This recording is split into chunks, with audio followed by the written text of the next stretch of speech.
Sí, se ve bien nítida. Gracias. Entonces, este último parcial va a ser del tema que más mira uno en el ejercicio notarial, las escrituras públicas, el negocio jurídico. Mira, a mí creo que la forma más práctica de aprendizaje en el tema notarial, si en clínicas, tendría que ser, eh, presenta inconvenientes, primero porque tendría que ser presencial y segundo porque tendría que ser un tipo taller. Yo en cada sábado se les deja una escritura, ustedes la trabajan en su casa y el siguiente sábado pues están con el profesor revisando los errores. Ahí sí se aprende de manera bastante adecuada el derecho notarial. Por la cantidad de alumnos y por el que es virtual, es bastante complicado cumplir eso y la verdad es que no se puede, sería casi imposible. Pero vamos a tratar de suplirlo de la mejor manera. Entonces, lo primero sería el tema de hoy va a ser la forma notarial del negocio jurídico. Va a ser la forma notarial.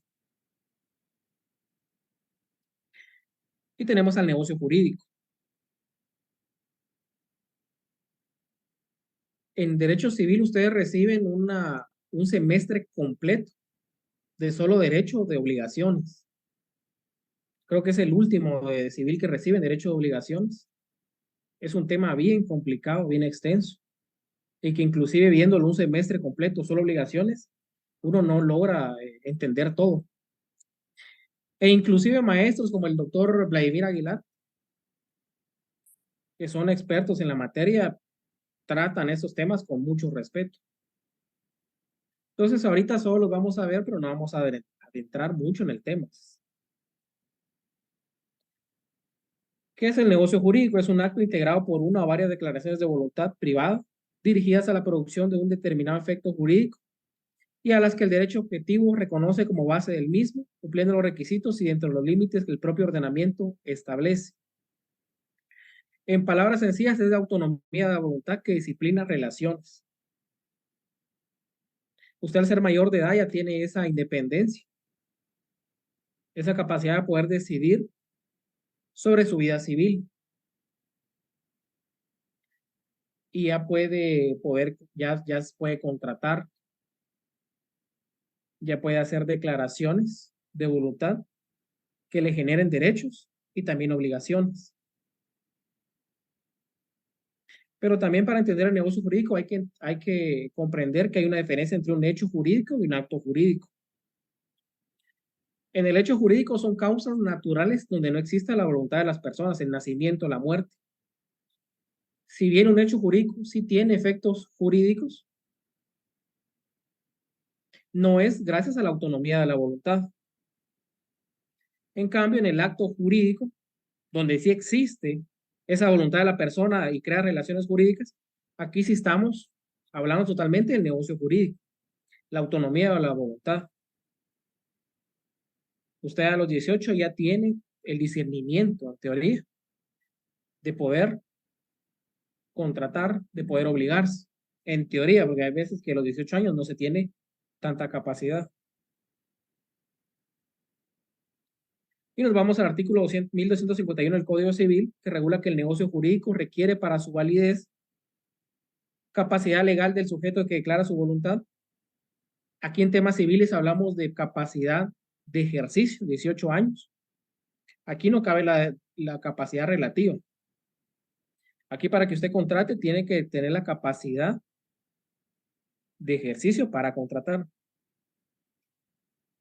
Caso contrario, eh, tiene que actuar mediante un representante legal, sus padres, un tutor,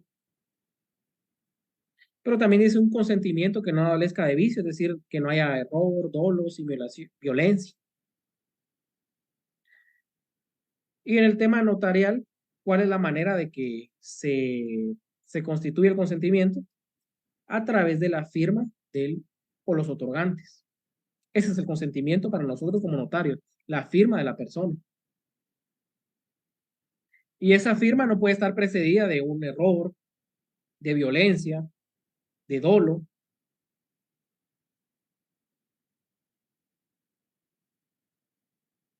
Y el objeto lícito. Solo se puede contratar mediante objeto, que hablamos de bienes, derechos, que sean lícitos, pero que también sean determinados y posibles.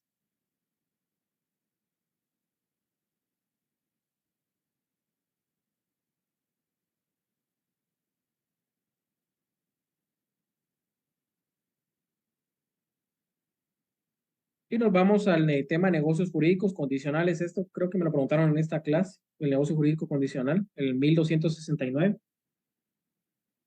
Y este era el momento oportuno para tocar el tema un poquito. En los negocios jurídicos condicionales, la adquisición de los derechos, así como la resolución o pérdida de los ya adquiridos, dependen del acontecimiento que constituye la condición.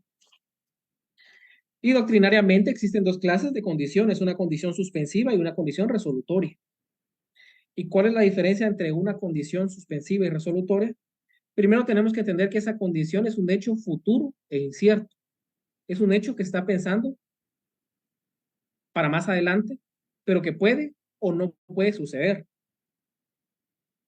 Y si sucede, va a tener diferentes efectos jurídicos, dependiendo cuál sea la condición, si ya sea suspensiva o resolutoria.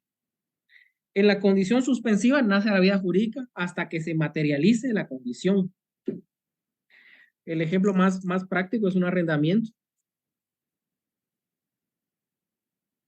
Se lleva a cabo el contrato de arrendamiento y se establece que el arrendante se va a trasladar al bien hasta en el mes de noviembre. Esto en virtud que el actual inquilino todavía no ha desocupado el bien. Entonces se establece que en el mes de noviembre, cuando el inquilino desocupe el bien, el nuevo arrendante se va a trasladar a ese bien y va a empezar a pagar la renta. Esa es una condición suspensiva, porque los derechos y obligaciones de ese contrato van a empezar a surgir al momento que el inquilino abandone efectivamente la propiedad. Si el inquilino nunca abandona la propiedad, entonces ese contrato ya no nacería la vía jurídica porque no tiene efectos. Jamás entregó el bien y por lo tanto, como no estoy gozando del uso del bien, no tengo por qué pagar una renta. Esa sería una condición suspensiva. Puede ser también en una compraventa. Se establece que la condición para el pago final del contrato de compraventa va a ser eh, en 2 meses, cuando se logre también la desocupación de la propiedad. Porque a veces pasa que hay bienes que están ocupados y uno como propietario los vende para tener recursos de iniciar las diligencias para poder retirar a las personas de la propiedad. Pero como nunca se retiraron las personas, pues en esa fecha el negocio tampoco va a surgir, van a ser a la vía jurídica. Y también tenemos las condiciones resolutorias, eh, en las cuales si se da la condición se pierde el derecho. Y les pongo ejemplos de arrendamiento porque son los más sencillos de entender. En el caso de que usted arrendamiento una propiedad y establezca que en la propiedad no se pueden hacer tales circunstancias. Es solo para habitantes, solo para habitar como casa, hogar. Y le dicen, pero ¿y usted no puede ocupar la propiedad para poner una tienda, para esto, para lo otro? Porque si usted la utiliza para otro fin del que se le está dando arrendamiento, el contrato se va a tener por resuelto. Va a perder todos sus efectos jurídicos. Entonces, es un hecho futuro incierto porque le está poniendo la condición de que si usted va a hacer eso, va a perder el derecho. Pero es un hecho futuro que puede o no puede suceder, por eso lo incierto. Y ahí hablamos de los negocios jurídicos condicionales. Y haciendo un pequeño esbozo de lo que son negocios jurídicos, nos vamos ya al contrato, que es lo que nos va a ocupar a nosotros como notarios toda la vida. Ya sea contratos en documentos privados, contratos en escritura pública. Contratos en documentos privados se va a ver más que todo en mercantil. Ahora, si nos vamos a civil, pues se va a tener la preferencia de contratos en escritura pública. Aunque hay muchos clientes que prefieren hacer ciertos contratos, como el arrendamiento en documento privado. por ahorrarse unos quetzales después terminan más perjudicados por celebrar el contrato en documento privado. Pero eso ya es cuestión de usted como notario explicarle bien cuáles pueden ser los riesgos. Si él asume los riesgos, pues al final es lo que solicita el cliente. Entonces primero nos vamos al artículo 1517 del Código Civil, hablando de los contratos.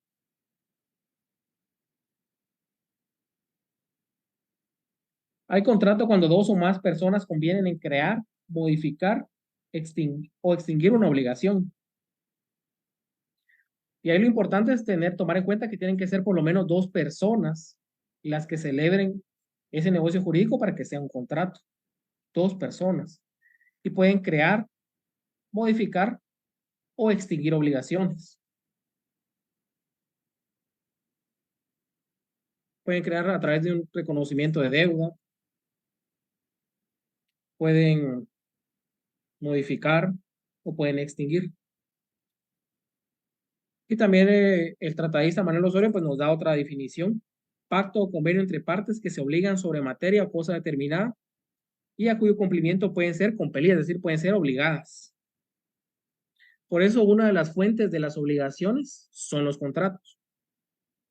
De los contratos nacen obligaciones y por lo tanto a través de ese contrato se puede obligar a la persona a hacer, a dar, a no hacer, que son las características de las obligaciones.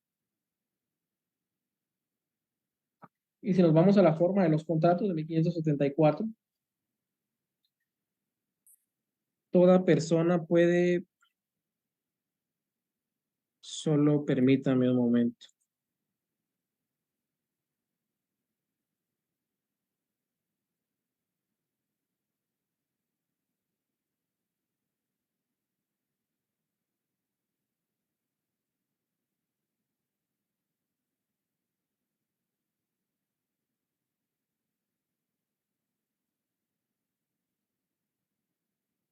¿Se está visualizando ahí? Pregunto. Sí, licenciado. Entonces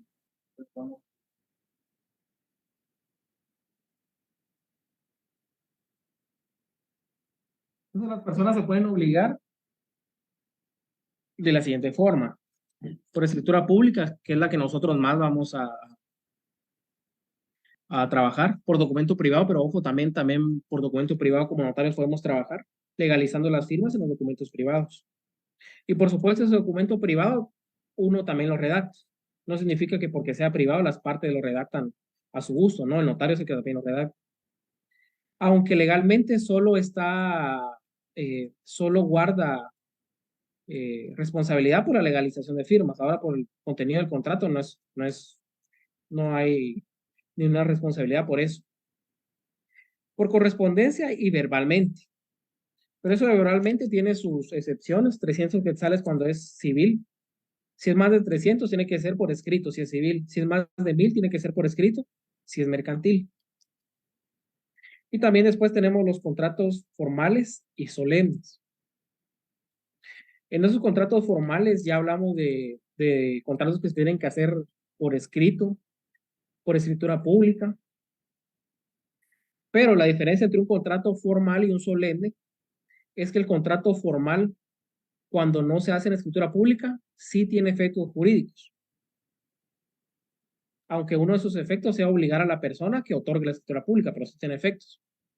En cambio, los contratos solemnes, si no se otorgan en escritura pública, no tienen ninguna validez ni efecto jurídico. Llámese donación de inmueble a título entre vivos, llámese sociedad, renta vitalicia.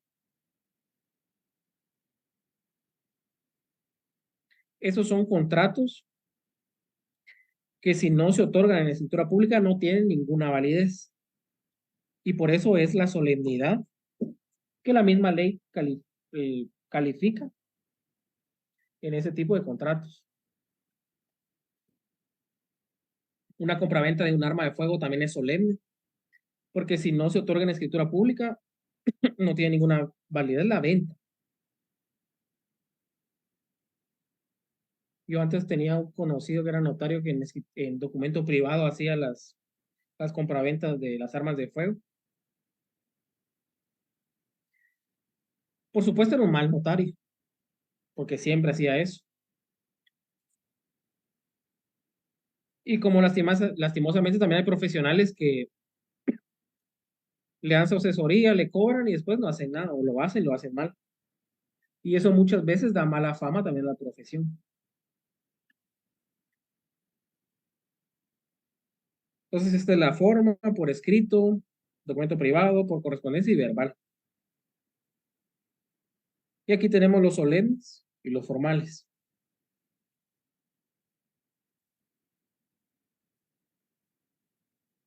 Si nos vamos a los elementos del contrato,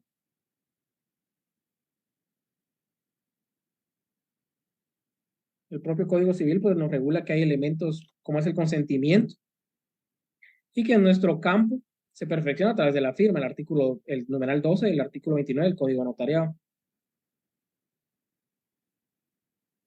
Sabemos que para que se otorgue el consentimiento tiene que existir la firma de la persona. Y si no sabe firmar, la impresión dactilar y otra persona firmará su ruego, pero ese es el consentimiento en materia notarial puramente. Si no está la firma de la persona, usted como notario no puede autorizar ese instrumento, entonces lo que va a corresponder es que cancele. Es una de las razones para que pueda cancelar el instrumento público. También tenemos esto del objeto lícito y le agrego yo determinado y posible. Y no se lo estoy agregando antojadizamente, sino el propio Código Civil lo menciona. Y regula no solo las cosas que existen pueden ser objeto de los contratos, sino las que se espera que existan. Pero es necesario que las unas y las otras estén determinadas, a lo menos en cuanto a su género. ¿Se acuerdan cuando vimos el proceso sucesorio que se podían vender los derechos hereditarios? Ese es un objeto lícito, determinado y posible, pero que en realidad no existe todavía. Se está vendiendo un objeto a futuro. A veces en los pueblos también la gente vende cosechas, sus cosechas a futuro también las venden. Pero si se dan cuenta, son objetos que no existen, pero sí son posibles, lícitos y determinados. Y cuando nos vamos a la capacidad, pues aquí hablamos netamente de capacidad de ejercicio. La capacidad relativa, dejemos el derecho laboral y dejemos el derecho procesal civil, que ahí sí una persona con capacidad relativa puede ser testigo. Pero el derecho de obligaciones civil no hay espacio para una capacidad relativa, solo hay espacio para la capacidad de ejercicio.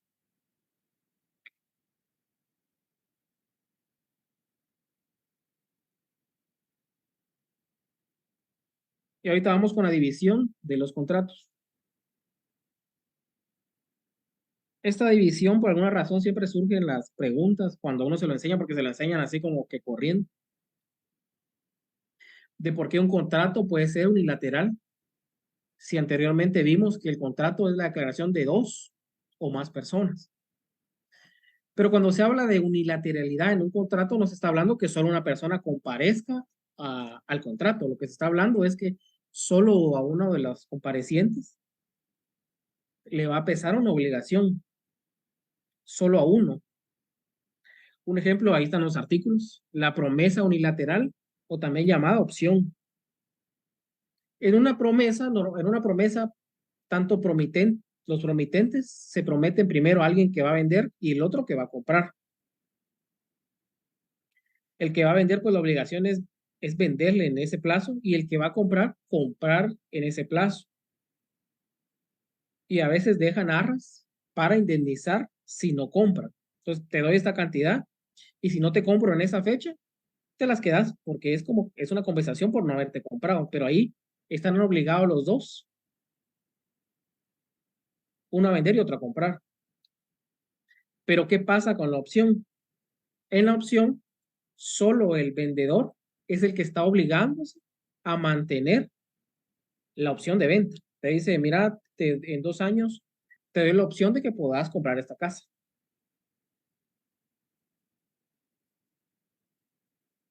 Y le está diciendo, te doy la opción a vos que la compres, a vos, a esta persona que la compres. Pero esa obligación solo es del vendedor, solo él se está obligando a mantener la oferta. El comprador no tiene ninguna obligación, puede comprar, sí, pero también puede no comprar. Y si no compra, tampoco es que tenga ningún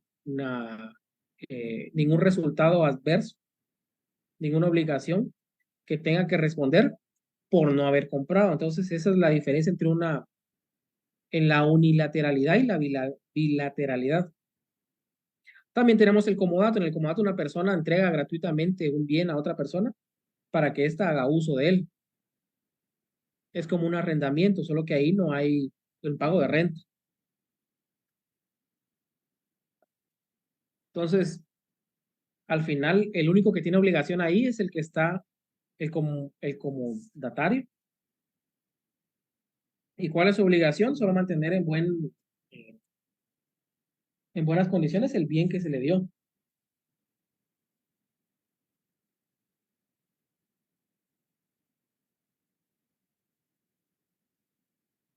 Y el comodante, pues no tiene mayor obligación, él ya le dio el bien, pero sobre él ya no pesa ninguna obligación. Si bien el Código Civil sí le coloca obligaciones, pero no es una obligación tan fuerte como en una compraventa, como en una donación, donde sí está bien marcado cuál es su obligación principal. Y si no cumple, ¿qué va a pasar con esto? También tenemos los contratos bilaterales, que ese creo que es el más sencillo de entender. Ambas partes se obligan recíprocamente. Yo te vendo, te entrego el bien, tú me compras, me pagas el dinero, me pagas el precio del bien. Yo te presto este dinero, tú me pagas el dinero prestado más los intereses, como en un mutuo. Aunque para muchos el mutuo es un contrato unilateral, yo creo que sí hay una obligación muy fuerte a uno de los contratantes. También tenemos los contratos consensuales. Aquí basta el consentimiento de las partes para que se perfeccione. Y un ejemplo muy claro y que siempre les van a dar es la compraventa, 1791.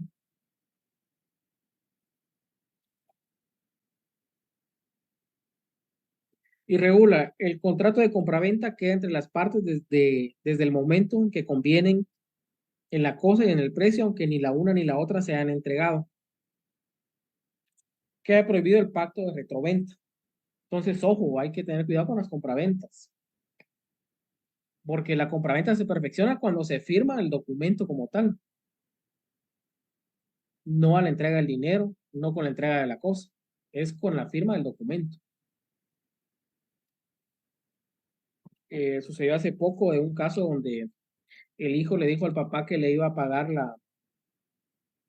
le compró la propiedad al papá, le dijo que le iba a pagar, no sé si 600,000, y en la compraventa se redactó que tenía por bien recibido el dinero, aunque eso en realidad no había pasado.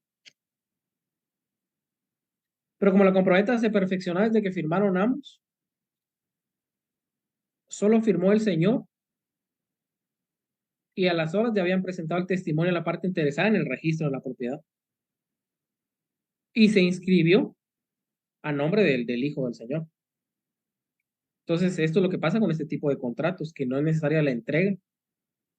Por supuesto, en bienes inmuebles la entrega va a ser simbólica, ¿verdad? Unas llaves que te den el testimonio o alguna otra acción simbólica que demuestre que te están entregando el bien. Y también hay contratos reales. En los contratos reales sí tiene que existir la entrega de la cosa. Y el ejemplo que se utiliza, porque es más práctico, es el contrato de mutuos. Al final es un préstamo, en palabras sencillas. Por el contrato de mutuo, una persona entrega a otra dinero u otras cosas fungibles con el cargo de que se le devuelva la igual cantidad de la misma especie y calidad. Es un mutuo.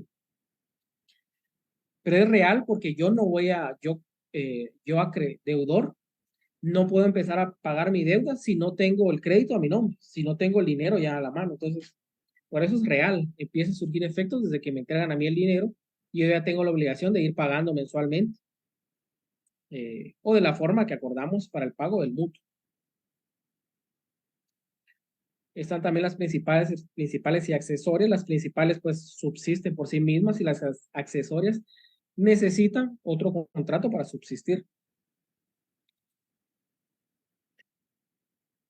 En un contrato de compraventa con reserva de usufructo, el contrato principal es la compraventa y el accesorio es la reserva del usufructo. Pero ¿qué pasa si presenta el testimonio en el registro y está mal, tiene algunos errores del contrato principal? Lo que va a hacer es que van a suspender ambos contratos, porque la suerte el accesorio sigue la suerte del principal. Entonces ahí se dan esos tipos de contratos. En un contrato de mutuo, ese es el principal, y la garantía hipotecaria, si hay, ese es el contrato accesorio.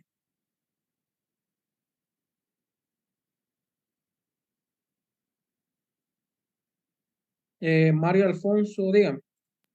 Gracias, licenciado. En este tipo de contratos con reserva de usufructo, ¿quién constituye el usufructo? ¿El vendedor o el comprador, licenciado? Muy bien. Lo que pasa es que hay que entender que hay constitución y reserva. La constitución es para otra persona. La reserva solo se la puede reservar el propietario que está trasladando el bien. O sea, si usted tiene un inmueble y lo va a vender a su hijo, usted se puede reservar el usufructo y esa reserva no paga impuestos. En cambio, si quiere constituir usufructo a nombre, le va a vender a su hijo y quiere constituir usufructo para su esposa u otra hija, ahí sí constituye el usufructo. Entonces, la constitución la puede llevar a cabo el comprador o el vendedor. En cambio, la reserva solo la puede llevar a cabo el vendedor, porque se reserva para sí mismo. Se está reservando un derecho de mero goce como lo es el usufructo. No sé Ya. si Entonces, entiendo que la reserva no es un hecho generador de impuestos. no, no porque no hay ningún traslado de propiedad. Ya. Muy bien. Muchas gracias, licenciado. Sí, por eso algunos notarios tienen el criterio que se tiene que estimar la reserva, pero en realidad, si ustedes en el registro no hay ese criterio que se tenga que estimar. ¿Por qué? Porque no genera ningún impuesto, ya que la reserva no existe ningún traslado de propiedad. Es como en el caso de Licenciado, los... perdone, pero la constitución a un tercero, eso sí genera Ese impuesto. sí, ese sí, 12% IVA. El usufructo sí, para constituir el tercero sí, porque ahí sí hay un traslado del derecho. Pero en la reserva no hay ningún traslado de propiedad porque se lo está reservando usted mismo. O sea, nunca se movió. En la constitución sí, porque hay un traslado de ese derecho, de mero goce. Entonces eso tenemos que comprender que hay una reserva y una constitución.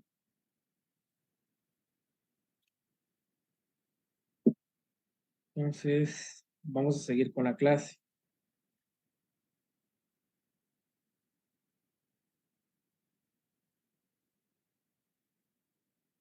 Compañero Benjamín de Jesús, Licenciado, buenos días. buenos días. Solo me quedó una dudita sobre el comodato. Ahí lleva, digamos, ¿hay un contrato específico o es solo así un contrato, digámoslo, Innomi- simple? Innominado, digamos. Ajá. No, si es un contrato como tal, te le voy a dar el artículo.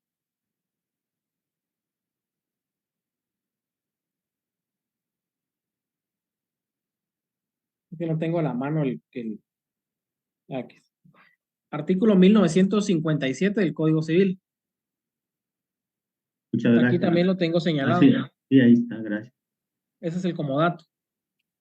Sí, es que comento, es que por un caso que supe, ¿verdad? Que alguien le dio a una persona para que estuviera ahí todo el tiempo, pero después la persona ya no quería salir cuando fue el tiempo, ¿verdad? Y se quería, como decir, ya por posesión y todo, ya no quería devolver el bien.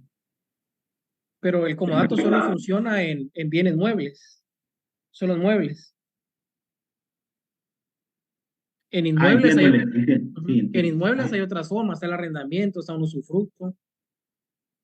Hay otras formas de poder trasladar el uso. Pero O el sea, que comodato son los principales.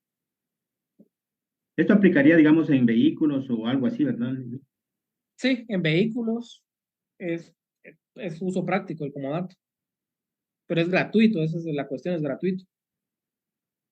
Y muchas gracias, Lick, ya entendí, gracias. Para servir. Ahora con esta gente que llega a las propiedades y después dice que el derecho que por prescripción, la verdad es que aquí en Guatemala lamentablemente el derecho de propiedad en teoría tendría que defenderse bastante bien, pero en la práctica no. Cuesta a veces poder retirar a personas de propiedades. Pretenden que porque han vivido muchos años ya adquirieron la propiedad cuando no pasa eso. Si la propiedad tiene inscripción en el registro, no hay forma que se adquiera por prescripción, no existe. Pero a veces se ponen fuertes con eso. ¿Por qué algunas personas, cuando dicen ya tienen 10 años de estar viviendo en un lugar, ya pueden posesionarse? Digamos, yo tengo mi terreno ahí, se lo doy para que ellos vivan ahí.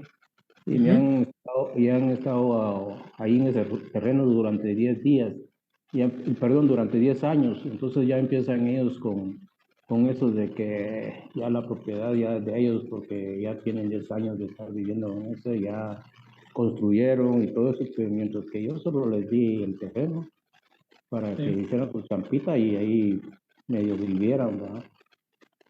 Y ya quieren tomar posesión de la propiedad.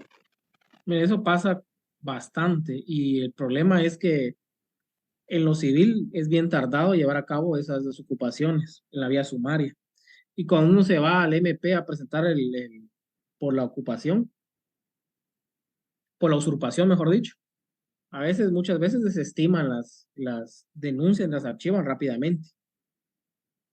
Entonces, lo mejor, aunque uno tenga buena intención a veces con la gente, que a personas y le dice, mire, no tengo dónde, y usted de buena fe, porque yo creo que es de buena fe que uno les puede decir, mire, vivo aquí. Muchas veces la gente lo paga bastante mal y cuesta después que deshabiten el bien. Por eso todo, ustedes como futuros notarios, todo lo que vayan a hacer así, mediante contratos. Un contrato de arrendamiento es lo mejor, aunque en realidad no les estén pagando renta. Es lo mejor porque así tienen más fácil el desahucio. Por un año sería más conveniente. Sí, por un año. Y está renovando el contrato, es lo mejor, porque así en un juicio sumario, cuando hay contrato en escritura pública, es más fácil que el juez le fije término para el lanzamiento. En cambio, si no hay documentos, usted lo va a lograr sacar, pero son procesos algo tardados. En la ciudad, ahora en los departamentos, a veces más tardados, porque cómo cuesta que notifiquen, ya que en muchos pueblos no hay nomenclatura para notificar, entonces los notificadores van y como es un pueblo que no tiene nomenclatura, no notifica. O a veces ni van a los pueblos a notificar, tiene que contratar notario notificador y se van generando gastos. Entonces, cuando ustedes tengan un bien y pretendan darlo en esa forma por buena fe, solo pónganse a pensar eso, todo lo que les va a complicar después el asunto. Porque muchas veces la gente pues paga bastante mal la buena fe de las personas. Se aprovechan. E inclusive a veces ya están, hasta hacen sus escrituras de posesión del bien. Aún teniendo registro, hacen sus escrituras de posesión.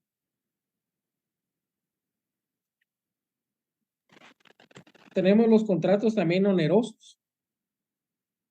En los contratos onerosos pues hay un provecho recíproco de ambas partes. Tanto una parte como la otra reciben alguna ganancia, un incremento a su patrimonio de alguna manera. En una compraventa, pues uno recibe un incremento a su patrimonio de carácter dinerario y el otro recibe un incremento a su patrimonio con el bien que está obteniendo, pero hay provechos recíprocos. En cambio, en los gratuitos, solo una de las personas tiene ese provecho en un mandato a título gratuito. El mandante tiene ese provecho porque están haciendo acciones a su nombre, pero el mandatario, como está actuando a título gratuito, no tiene ningún provecho. El comodato también es a título gratuito. El comodante no tiene ningún provecho por dar el bien. El comodatario sí, porque puede utilizar ese bien y les genera algún provecho. Solo me permiten un minuto, ahorita regreso.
Lick, disculpe, no sé si solo soy yo, pero no le escucho. El licenciado No, indicó que esperáramos un momento. El Lick se retiró un momentito.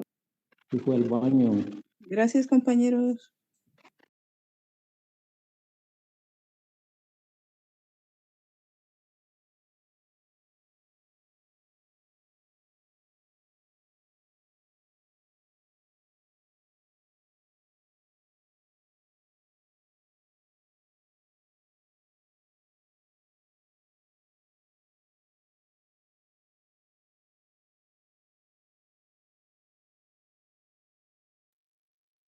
Me van a disculpar, compañeros, pero tenía una llamada importante, entonces, pero ya regresé. Entonces ya vimos los contratos, la clasificación de los contratos, es un tema más que todo de civil, pero es bueno que lo tengamos en mente. Después nos vamos a ir al saneamiento de ley. El artículo 30 del Código Notariado, pues regula una cláusula de advertencias. Regula en todo acto o contrato el otorgante que se obliga a constar de manera expresa si sobre los bienes que motivan el acto o contrato existen o no gravámenes o limitaciones cuando estos puedan afectar los derechos del otro otorgante. Y el notario les advertirá las responsabilidades en que incurre si así no lo hiciere. ¿Y cuál es la responsabilidad en que incurre? Al saneamiento de ley. Pero ¿qué es el saneamiento de ley? En realidad es una indemnización que tiene que pagar el vendedor, digamos, en el caso de una compraventa, porque se le interrumpió la tenencia de esa propiedad o porque había un vicio oculto.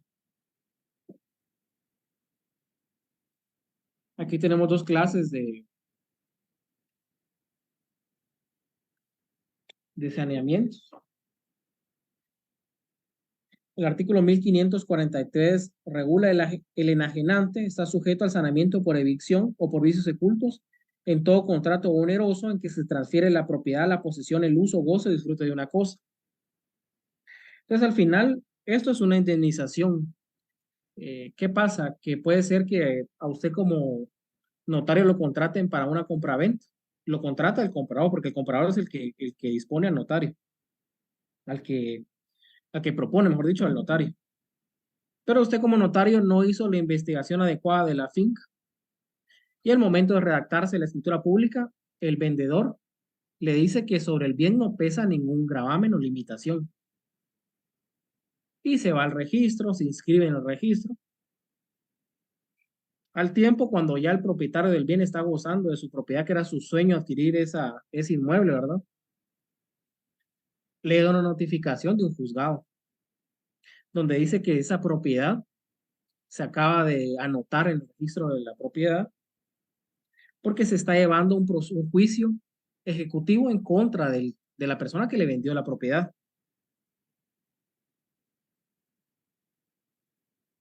Porque no verificaron que esa propiedad tenía una anotación, una anotación de una hipoteca entre particulares. Entonces, usted como notario no se cercioró eso, se inscribió la propiedad y llega al juicio ejecutivo. La persona que le vendió a usted nunca pagó la deuda, no tiene dinero ahora para pagar la deuda y el juez ordena el remate del bien. Ordena el remate, lo venden y cuando se da cuenta usted pierde totalmente o parcialmente el derecho o ese bien adquirido. Pero no puede ser que el vendedor se quede como si nada, ¿verdad? Entonces ahí opera el saneamiento por evicción. La obligación del vendedor va a ser indemnizarle a usted esa pérdida total o parcial del derecho por esa sentencia firme. Ese es el saneamiento por evicción. Pero también existe un saneamiento por vicios ocultos. Igualmente usted adquiere la propiedad y el vendedor le dice que sobre el bien no pesa ninguna limitación o gravamen. Y de ser así, se va a obligar al saneamiento de ley. Mónica Alejandra, diga. Buenos días, licenciada, con una Buenos consulta. días. Si la persona que adquirió la deuda muere sin haberla podido terminar de pagar, ¿qué sucede entonces con ese, o qué se hace para liberarla de la hipoteca? ¿O qué procede? Serían los herederos los que tendrían que pagar la deuda. Pero el finiquito solo se lo podrían dar a los herederos. Entonces, para cancelar hipotecas, en el caso de particulares, aplica por prescripción o aplica por el pago. Pero al momento de pagar ese tipo de hipotecas, tiene que hacerse una carta la carta de pago o el finiquito. Entonces, el acreedor tendría que hacer el finiquito a favor de los herederos. Porque la deuda sí nunca se trasladó del acreedor que ya murió. Y ya con ese finiquito ya se puede vender, se podría decir, el inmueble. Ya se podría anotar la carta de pago en el registro para que se cancele la hipoteca.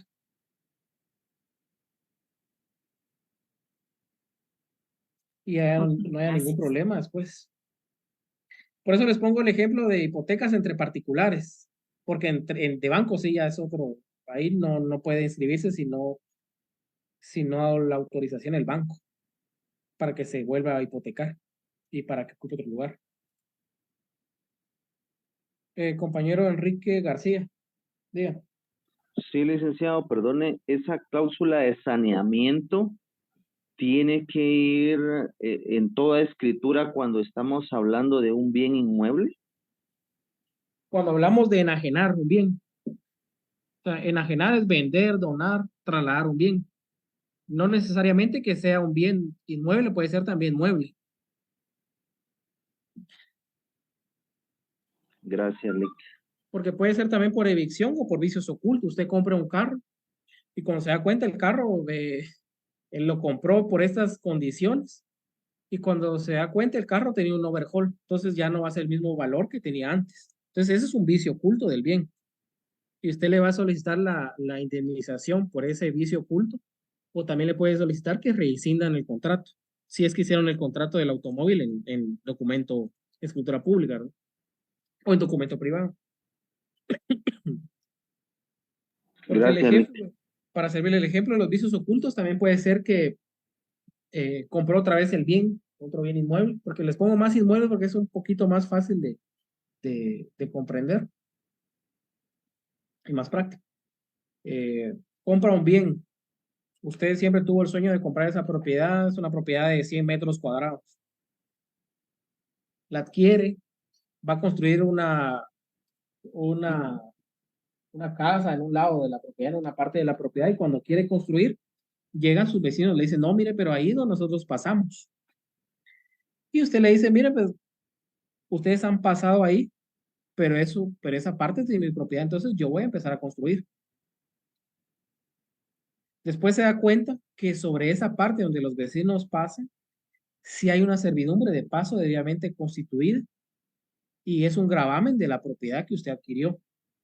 Y esa servidumbre de paso le abarca unos 30 metros cuadrados, digamos, o más. Dejamos los 20 metros cuadrados.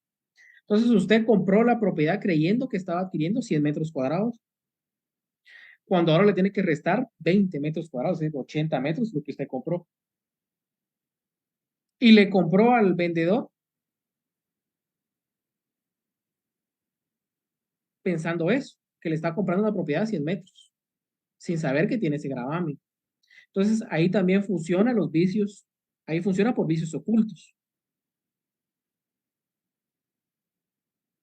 Entonces, ¿y qué pasa en vicios ocultos? También el vendedor le va a tener que indemnizar la parte que tenía ese gravamen porque no le explicó. O también usted puede solicitar que se rescinda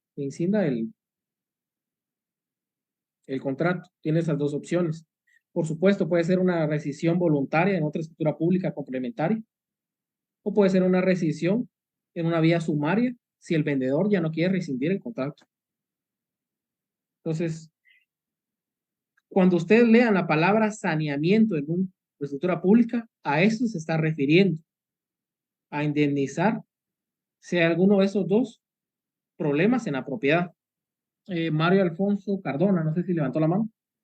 Sí, licenciado, gracias. Entonces, lo más aconsejable es que cuando se ponga la cláusula de saneamiento, se haga ver dentro de la misma que el saneamiento puede ser por evicción o por vicios ocultos, ¿verdad? No necesariamente, porque el saneamiento abarca los dos. O sea, Muy bien. a usted se la van a inscribir si solo obligándose al saneamiento de ley, Muy independientemente bien. de cuál sea. ¿Y qué pasa cuando usted va a vender un bien y tiene una limitación? Tiene una hipoteca, tiene un gravamen y lo sabe el comprador. Lo que se hace es que se coloca en esa misma cláusula que sobre el bien no pesa ningún gravamen o limitación, salvo esta limitación. Y ahí sí se puede vender y él no va a tener responsabilidad el vendedor después de sanear nada, ¿no? Porque le está diciendo que sí hay y el comprador lo está adquiriendo con esa advertencia de que no hay más limitaciones salvo esto. Entonces sí se puede.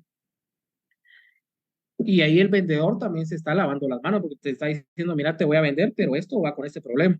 Ya si lo quieres comprar, es tu problema, pero yo después no tengo ninguna responsabilidad sobre esto. A menos que haya otro saneamiento por otro tema. Un vicio que no se estableció ahí específicamente.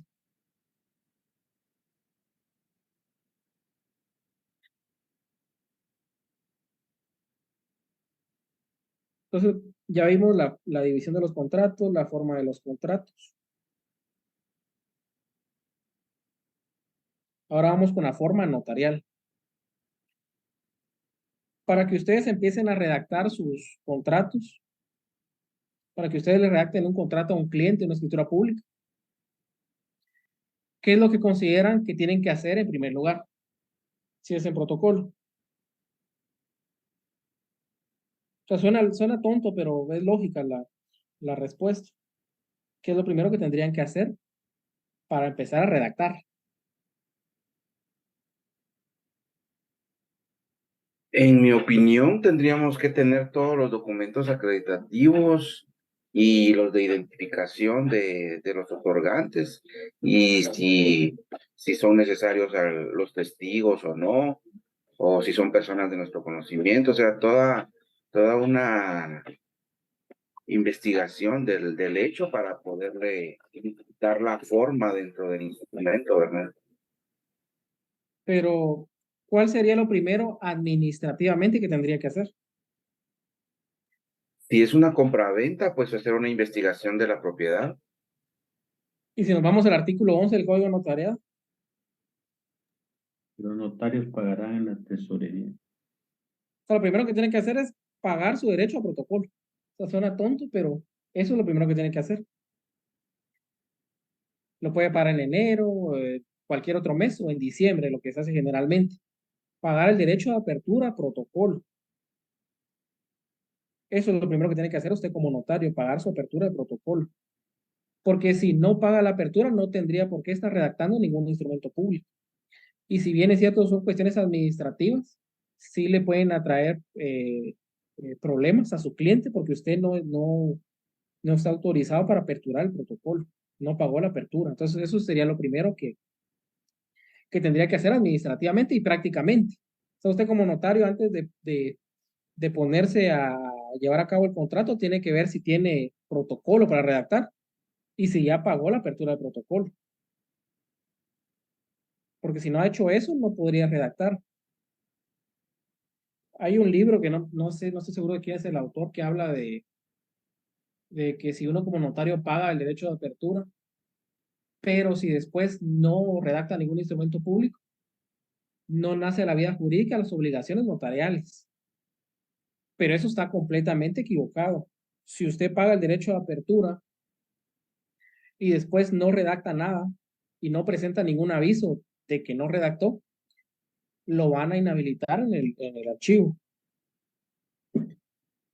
Entonces son cuestiones administrativas, pero que se tienen que tomar en cuenta.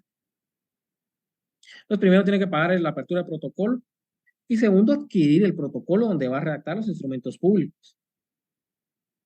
Si usted si le va a sobrar el protocolo de este año en diciembre y paga la apertura en diciembre, el protocolo en diciembre, el 1 de enero ya puede estar ahí redactando instrumentos públicos. El 1 de enero a las 2 de la madrugada ya puede estar redactando instrumentos públicos.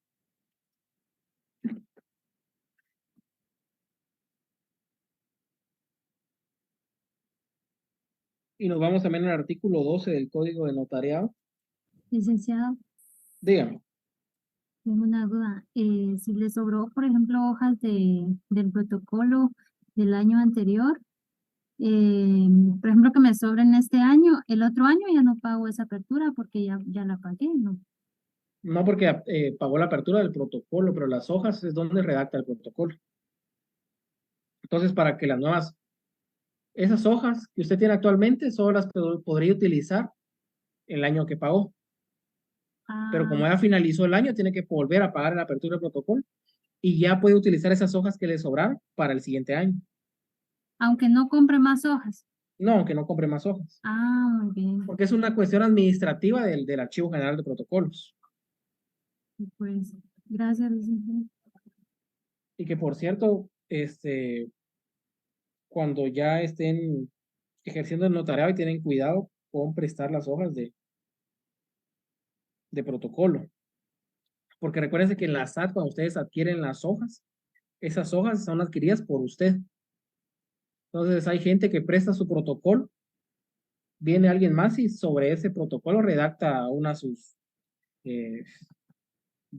ahí sí que ilegalidades. Y terminan ustedes con problemas, así que cuidado con andar prestando las hojas de protocolo.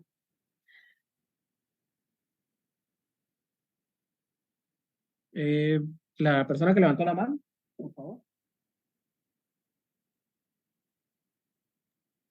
Licenciado, me surgió una duda, no sé si ya lo había mencionado, pero supongamos al terminar respecto al trabajo del protocolo, si nos justo terminamos en el anverso, no, en el reverso, nos sobra, supongamos una página, ¿qué se hace en ese caso para que no pueda ser utilizada? Para que no deje espacio. Sí, o sea, terminamos los 15 instrumentos públicos, entonces, ¿qué hacemos para que quede inutilizable la página? Mire, se podrían colocar guiones, pero serían demasiados. Un consejo que se utiliza mucho en tema práctico es que usted redacte una escritura y la cancele para no dejar ese espacio. Eso Ah, puede ok. hacer, eso se hace porque si no, va a dejar el espacio en blanco y vienen las multas, porque no se puede dejar ningún espacio en blanco. Ujú. A veces cuando uno termina una escritura en la página, en la línea 17, digamos, trata de hacer las firmas grandes o que abarquen más espacio para ocupar ese espacio, porque no se pueden dejar espacios en blanco.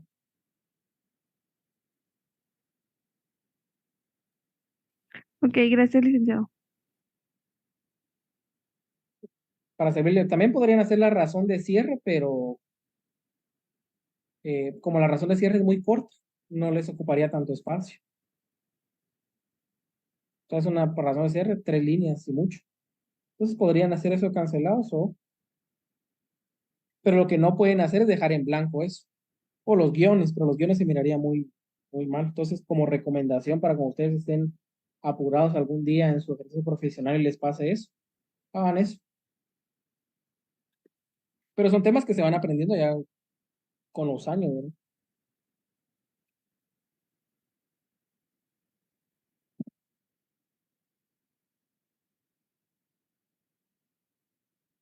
Entonces tenemos esto, forma notarial, y tenemos la escritura pública. Esto ya lo habíamos visto al principio de todas las clases. ¿Qué es la escritura pública? Es el instrumento público autorizado por notario en el protocolo a su cargo a requerimiento de parte en la que se hacen constantes negocios jurídicos, obligándose sus otorgantes en los términos pactados. Hablamos de instrumentos públicos dentro y fuera del protocolo, y estos son dentro del protocolo, la escritura pública. Hablamos de escrituras matrices, actas de protocolación, tomas de razón de legalización de firmas y demás documentos que el notario registra de conformidad con la ley.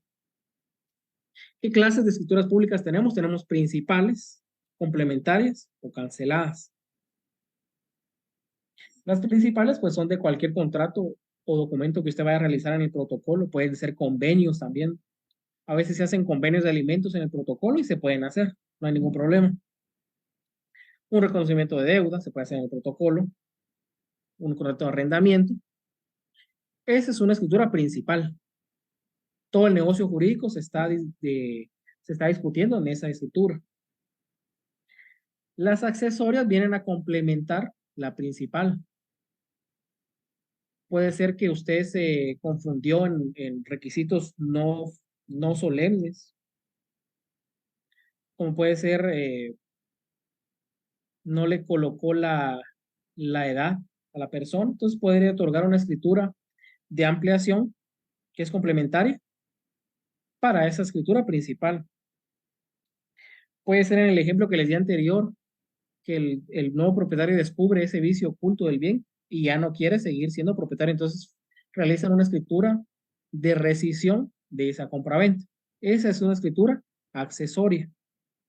Puede ser también en un contrato de mandato, donde el mandato es a título gratuito, pero el mandatario no acepta dentro de esa escritura la gratuidad del mandato. Entonces, en el registro de poder le dicen, miren, pero si este es un mandato a título gratuito, tiene que existir la aceptación expresa del mandatario. ¿Y dónde está? Entonces, ¿qué va a hacer usted? Otorgar una escritura complementaria o accesoria de la aceptación del mandato. donde solo comparece el mandatario a aceptar el mandato expresamente a título gratuito. Entonces, así funcionan estas escrituras complementarias o accesorias. Y las canceladas, pues son estas que por algún error de forma o por si ya no quiso firmar alguno de los otorgantes, usted tiene que cancelar la escritura. Razón, se cancela la escritura en tal fecha. Conste, firma suya. Tampoco tiene que decir por qué la está cancelando. Solo con la razón de la cancelación. Pero tiene que anotar en la escritura, bueno, estoy confundida con las complementarias. Solo da la razón de la cancelación. Martina de Jesús, dígame.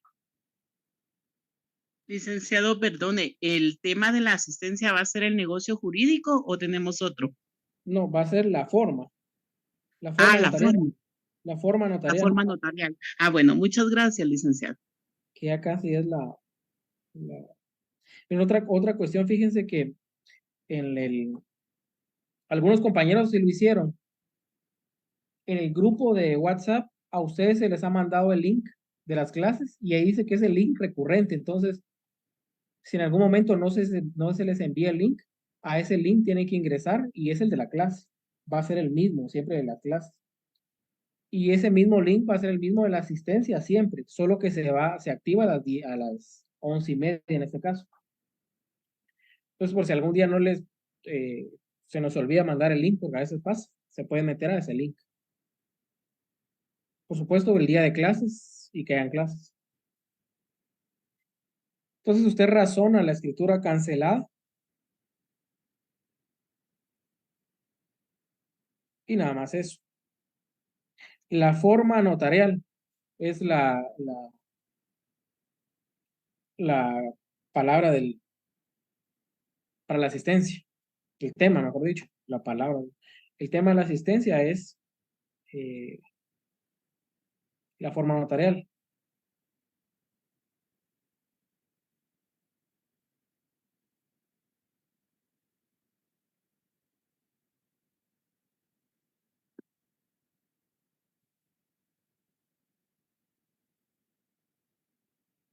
Entonces, si ya vimos la clasificación de escrituras, vamos a ir a la estructura, que esto ya lo vimos también en clase, solo vamos a hacer algunas acotaciones por ciertos errores que vienen algunos compañeros en el examen del primer parcial.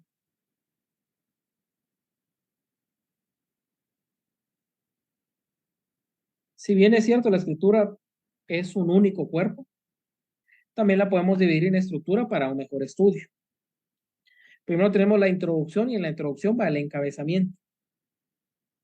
En el encabezamiento de la escritura vamos a colocar el día y hora,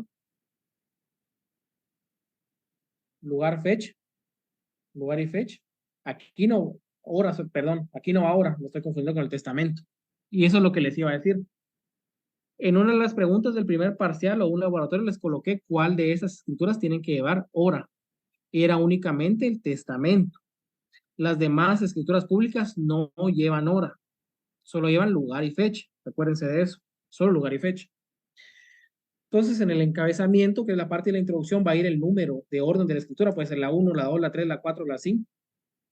El lugar y fecha, su nombre, y es obligatorio que pongan su calidad de notario. Si va a colocar su nombre, coloque notario o notaria. Porque si no, se está confundiendo si usted es compareciente o el notario. No se entiende. Si solo va su nombre sin su calidad de notario, no se entiende en base a qué está actuando usted, si usted es notario, si usted es compareciente. Entonces siempre ponga notario. Después llevamos la comparecencia. En la comparecencia, por supuesto, van los datos de las personas. Y otra pregunta que algunos se equivocaron era que me ponían, yo les coloqué que era persona de mi anterior conocimiento. Y algunos en su respuesta eran, lo que le falta es el DPI. Entonces, recuérdense que hay varias maneras de poder hacer comparecer a la persona. Si usted la conoce, le va a colocar de mi anterior conocimiento, nada más. Si no la conoce, es que le va a colocar DPI o testigos de conocimiento, nada más. Después van los datos, sus generales. Aquí se coloca si comparece nombre propio en representación. Y eso es la introducción. En la introducción no tiene que hacerse constar que usted tuvo a la vista los documentos que acreditan propiedad. No, ahí no va eso. Entonces, para que lo tomen en cuenta. Después vamos con el cuerpo. El cuerpo, si bien solo es un numeral del artículo 29 del Código de Notariado, creo que es el séptimo. En su redacción es la más complicada. Solo permítame un momento.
Sí, disculpe, me van a disculpar, pero tenía una emergencia, tuve que mover el carro, entonces me van a disculpar, sí. Perdón por tanto tiempo, pero tenía que hacerlo. Vamos a continuar con la clase, no sé si me escuchan. Sí, licenciado. Muchas gracias. Entonces vamos a ver, les hablaba que el numeral 7 del Código de Notariado, si no estoy mal, sí, el numeral 7 es el más corto de los numerales de ese artículo 29. Sin embargo, es el que es más complicado en la redacción, porque ahí es donde ustedes sí van a redactar totalmente el negocio jurídico que están autorizando. En la introducción, al final es una situación meramente mecánica la que ustedes hacen, porque son el nombre, la edad, es algo que tiene una guía muy clara de cómo realizarlo. En cambio, en el cuerpo, donde hay antecedentes, hay estipulaciones, es donde se complica ser claro y conciso en la redacción. Una redacción clara y concisa es bien complicado, ya que se tiene que manejar el tema de una manera bastante fuerte. Me acuerdo que una vez vi una demanda de daños y perjuicios. La demanda la realizó un LIC que ya falleció, que fue juez de paz.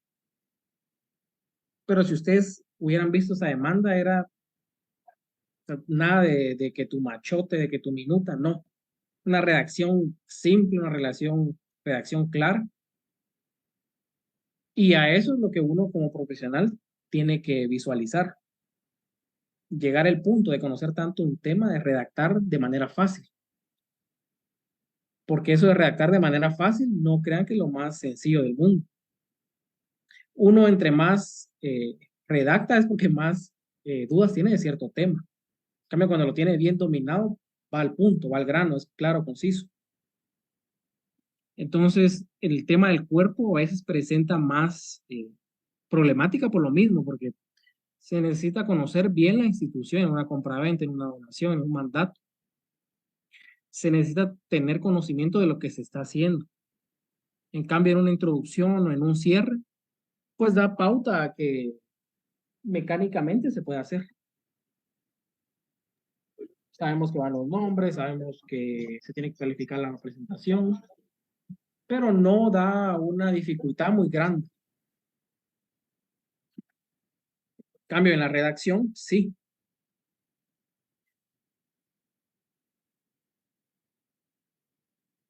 Entonces, yo creo que ese es el fin que uno tiene que perseguir, que ustedes también tendrían que perseguir. Manejar tanto un tema hasta hacerlo sencillo, que parezca sencillo, aunque sea muy complejo. Eso es el cuerpo, hay antecedentes, hay estipulaciones. Por supuesto, no en todas las escrituras van a haber antecedentes. En una compraventa sí hay el antecedente y el antecedente es que es propietario de tal finca. En un mandato no necesariamente tiene que haber antecedentes, porque ahí lo que va a haber es estipulaciones. Salvo algunos casos, sí hay antecedentes. Y después vamos a la parte final, que es el cierre o conclusión.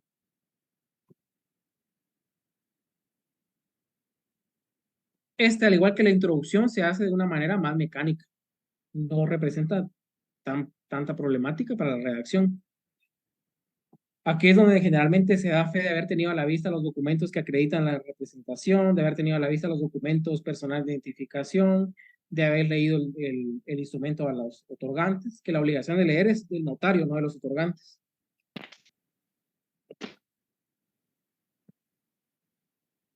El otorgamiento y la autorización, que al final es con las firmas. Y que leído íntegramente a los otorgantes, quienes vienen enterados de su contenido, objeto, validez y demás efectos legales, lo ratifican, aceptan y firman. Firman ellos en el orden que comparecieron, el ante mí suyo, y la firma de usted como notario. En los protocolos no es necesario y no es obligatorio que coloque el sello. Hay notarios que sí lo colocan, pero en realidad no es obligatorio que coloque su sello profesional. Pues en el testimonio, ahí va a ir su sello. Cuando usted lo envía al registro, en el testimonio que usted redactó, ahí sí va a ir su sello, su firma y sello. Así que, y en el duplicado también va a ir su firma y sello, así que no hay problema.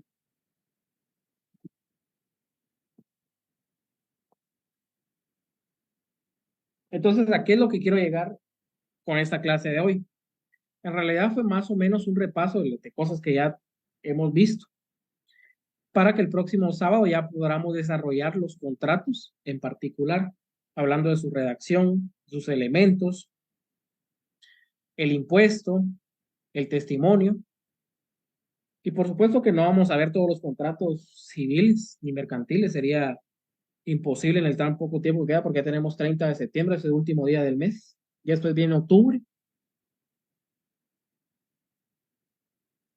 Y noviembre, que yo considero que después del 15 ya no recibimos clases. Y además de nada me va a servir corriendo con contratos, cuando posiblemente por ir corriendo, ver 3 contratos en cada clase, no se le va a entender a ninguno. Y lo que va a pasar es que se van a confundir entre cada contrato.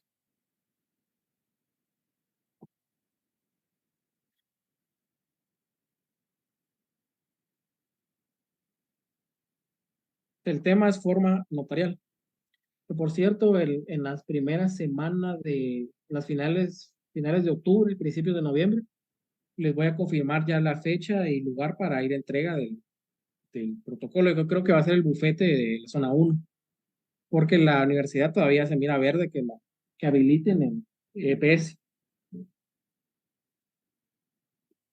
Entonces, no sé si tienen preguntas sobre este tema o sobre otro tema de protocolo. Si hay alguna pregunta que no logro resolver aquí por el tiempo, por correo electrónico también puedo responder las preguntas, así que para que lo tomen en cuenta.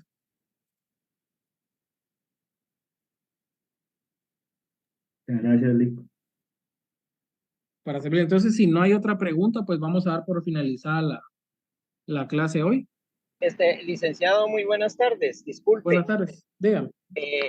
Con una molestia, mire, siempre con lo del protocolo, fíjese que si yo no tuviera a la mano todavía uno de los instrumentos que usted nos indicó, podría obviarlo y dejarlo para cuando lo tenga a la mano. Es decir, uno debe de seguir exactamente el mismo digamos, el mismo listado que usted dejó de los instrumentos, o pueden ser salteados. No necesariamente. Puede hacer como usted dice, el que tenga la mano primero y después va dejando los demás. Lo que sí tiene que hacer es todos. Ah, sí. Ok. Gracias, Lick. Muy amable. Feliz tarde. Feliz tarde para todos, entonces. Feliz fin de semana, Lick. Feliz fin de semana para todos. Entonces, Feliz fin de semana. los que se van a examinar, pues yo les voy a enviar el examen extemporáneo. Gracias, Lick. Cuídese. Muy bien. Muchas gracias. Feliz fin de semana.